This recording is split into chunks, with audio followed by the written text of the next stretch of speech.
Ms. Kataisha noted that Lusaka province recorded the highest number of accidents at 141, followed by Copper Belt with 46 and Northwestern with 31. She added that 915,955 was collected as admission of guilty fines during the weekend, up from 694,815 collected during the same period in 2024. Ms. Kaitisha attributes most accidents to low compliance with traffic rules and human error, which continues to be a major contributing factor.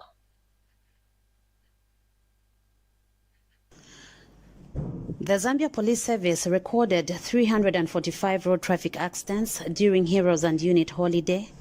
29 were recorded as fatal, in which 43 people died, while 42 were seriously injury accidents, in which 46 people were seriously injured.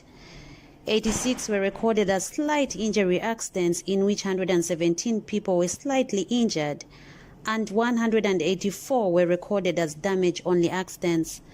Lusaka province recorded the highest with 141 road traffic accidents, while Copper Belt recorded 46 and Northwestern recorded 31 accidents respectively. Southern recorded 30, while Eastern recorded 28 and Central Province had 26. Luapula recorded 15, Northern and Western recorded 10 accidents each, while Muchinga had the least with 8. During the same period in 2024, the Zambia Police Service recorded 319 road traffic accidents, in which 25 were recorded as fatal, where 27 people died, while 42 were recorded as seriously injury road traffic accidents, in which 78 people were seriously injured. A total amount of 915,955 kwacha was collected as admission of guilty fine during the long weekend. In 2024, during the same period, police collected 694,815 kwacha as admission of guilty fine. Most of the road traffic accidents recorded were attributed to low compliance with traffic and human error, remain critical issues.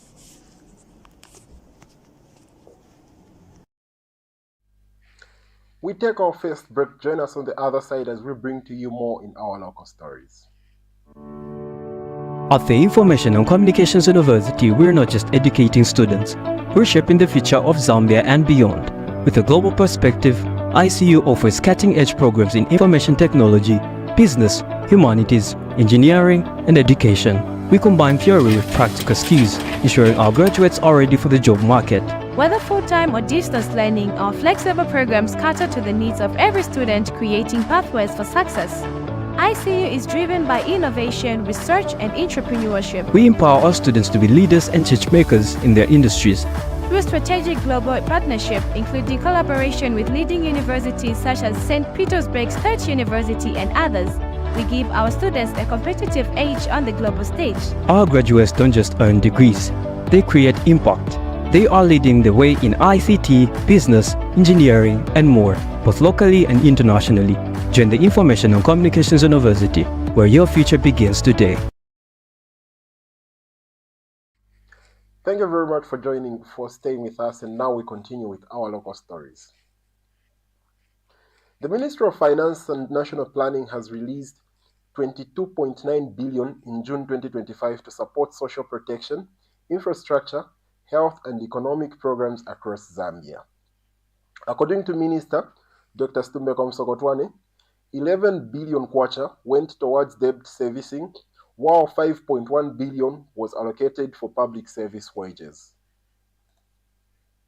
An additional 3.7 billion kwacha was dispersed for social cash transfer benefits, including 1.3 billion for social cash transfer.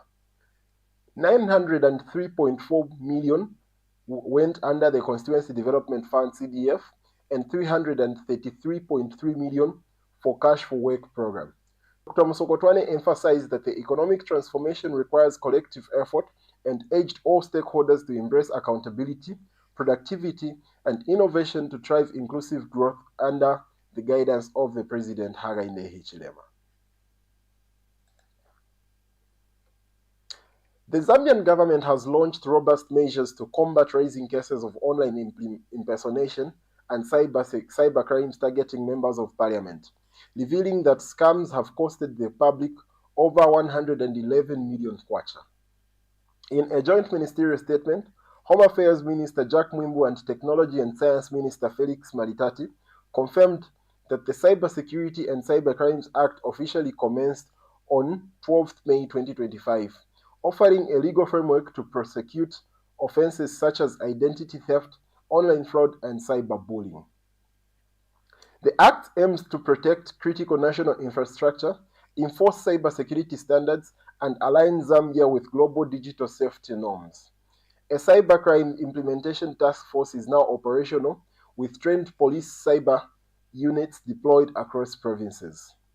Additionally, the government is collaborating with Zicta, while telecom providers are using AI spam filters to detect and block fraudulent activities. So far, 10,138 fraudulent SIM cards have been deactivated, preventing potential loss of 16.1 million kwacha. The Ministry of Education says regulating teachers is key to securing the quality of every profession in society. Education Minister Douglas Siyagalima described teachers as custodians of all professions during a meeting with Teaching Council of Zambia, TCZ. He warned that unethical teachers pose a serious threat to national development. Dr. Siyagalima urged all teachers to obtain valid practicing licenses and uphold high professional standards. He said a society cannot produce good doctors, engineers, or farmers without qualified teachers at the base. TCZ Registrar Dr. A.B. Mubanga reported that 68,762 teachers currently hold valid licenses. Actively monitoring institutions to ensure compliance and maintain teaching quality nationwide. We go for our second break. Join us on the other side as we bring to you in international news and sports news.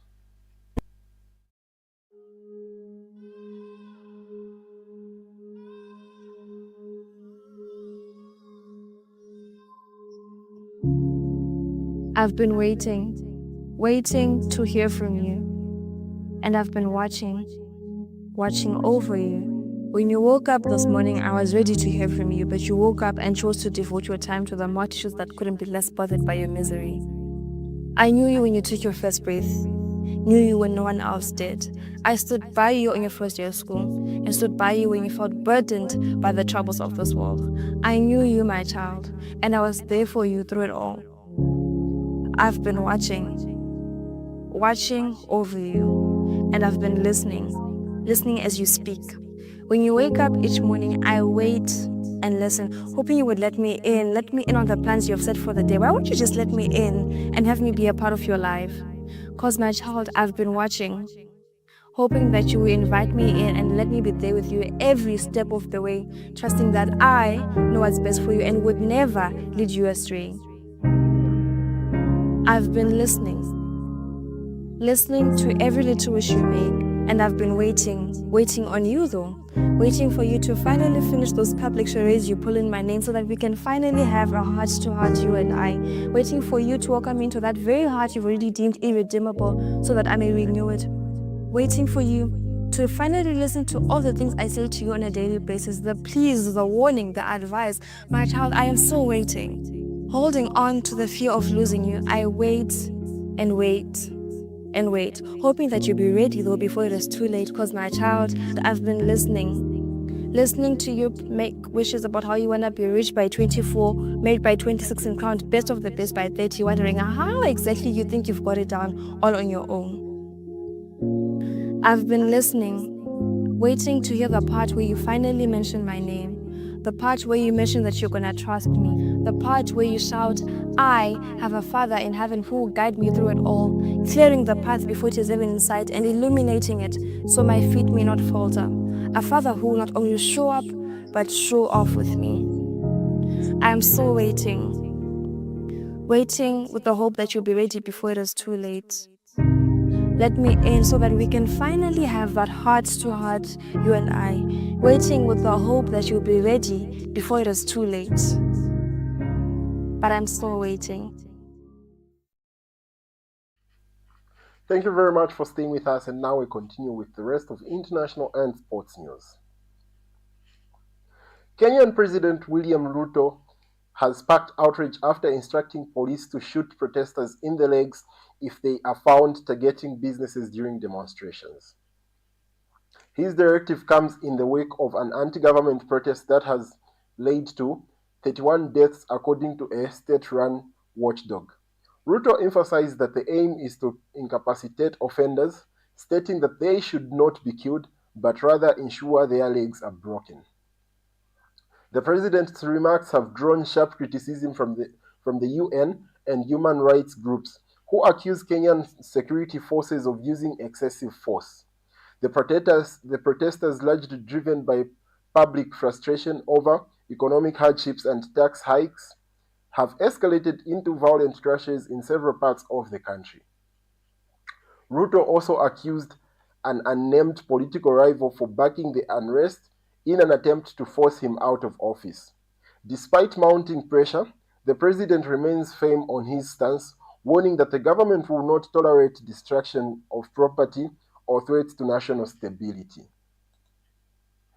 His comments are likely to fuel further tension as civil society calls for accountability and restraint in handling public distress.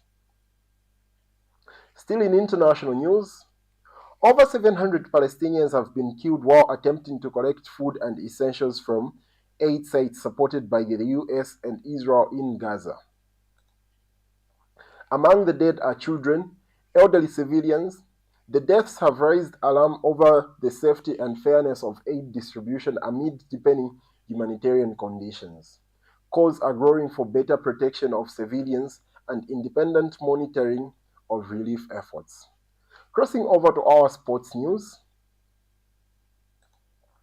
The Copper Queens of Zambia showed remarkable resilience in their 3-2 comeback victory over Senegal at the El Bashir Stadium in Mohammed Media. Coach Nora Haptu praised the team's determination, highlighting unity, discipline, and leadership from senior players as the key factors in their success. After conceding early, Zambia responded with 3 goals, securing the first ever open play win over Senegal in the tournament. This win keeps Zambia in strong contention for a WAFCON quarter-final spot. Looking ahead, the Copper Queens will face DR Congo in their final Group A match on Saturday in their head-to-head record. The two nations have played 5 games, with Zambia winning 2, drawing 2, and losing 1. A win against Congo would seal Zambia's qualification to the next round. The Copper Queens are focused on their upcoming match, determined to make a strong impression in the tournament. Our staffer Stephen Mwape has more in the following report.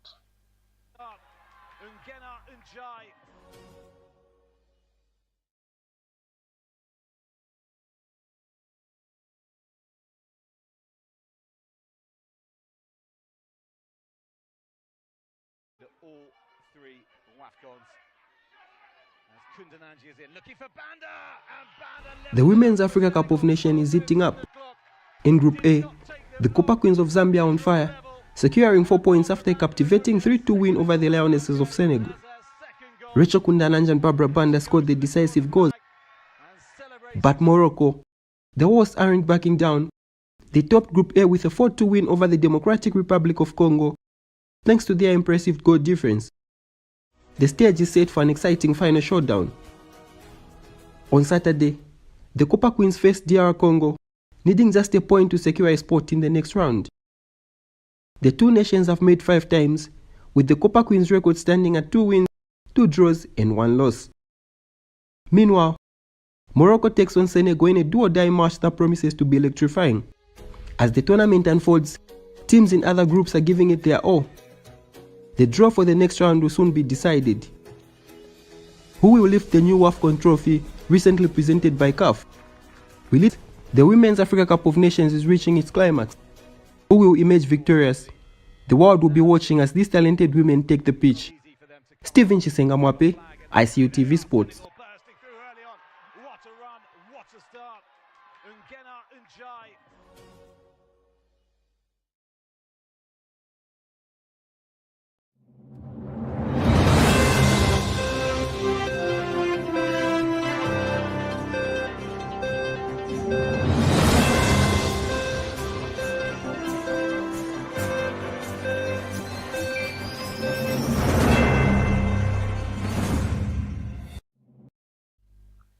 And that sports item brings us to the end of tonight's news. But before we go, let's take a recap of our headlines.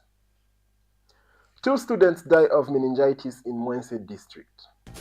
Faith Musonda arrested for trespass and espionage. Police record 345 road traffic accidents during Heroes and Unity holiday. And in international news, Ruto orders police to shoot protesters in the leg amid rising criticism. In sports news, Copper Queens shows resilience in 3-2-1 over Senegal. Thank you very much for choosing to watch ICU TV. Remember, you can follow us on our social media platforms, that's ICU TV, or you can also visit our website for more news updates, that's icutvzm.com. I have been Emmanuel Zimba, and thank you for watching ICU TV. Good night.